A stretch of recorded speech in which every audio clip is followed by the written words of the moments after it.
हाय, तुमच्या सर्वांचं स्वागत आहे प्रथमास किचन या चॅनलवर। ही माझी फर्स्ट यूट्यूब व्हिडिओ आहे। तर आज आपण बनवणार आहोत तिळगुळाचे लाडू। तर सर्वात आधी आपण साहित्य पाहून घेऊया।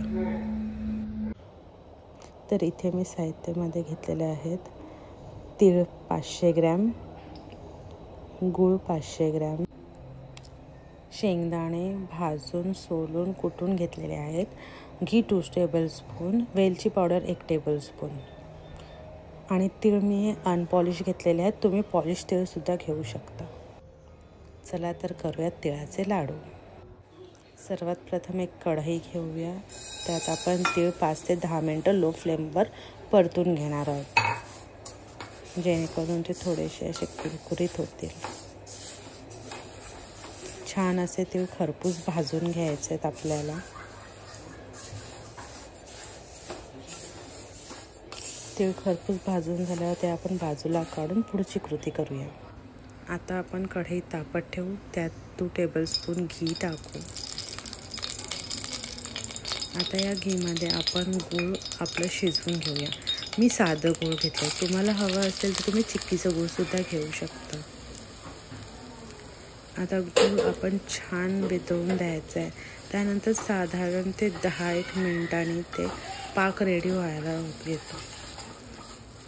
तर आपला पाक बरोबर झाला आहे की नाही कसं चेक करायचं हे मी तुम्हाला आता दाखवते। आधी आपण गूळ पूर्ण मेल्ट व्यवस्थित करून घेऊया, ते छान शिजवून घेऊया।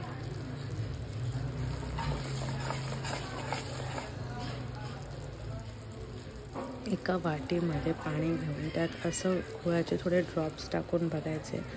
जर ते व्यवस्थित एकत्र होऊन ते असं गोळा होत असेल म्हणजे आपला गूळ रेडी आहे लाडू करायसाठी।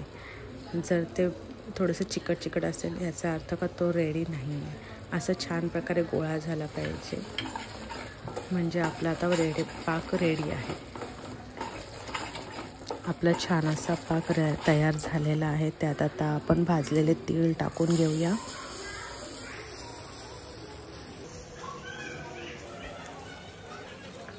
तीळ टाकल्यावर आता आपण त्यात शेंगदाणे, वेलची पूड टाकून हे एकत्र करून घेऊया। गॅस ऑफ करून थोडंसं मिश्रण थंड होण्यासाठी बाजूला ठेवूया। मिश्रण आपल्याला जास्त थंड नाही करायचं, थोडंसं हलकं थंड झालं का मग आपण लाडू करायला घेऊया।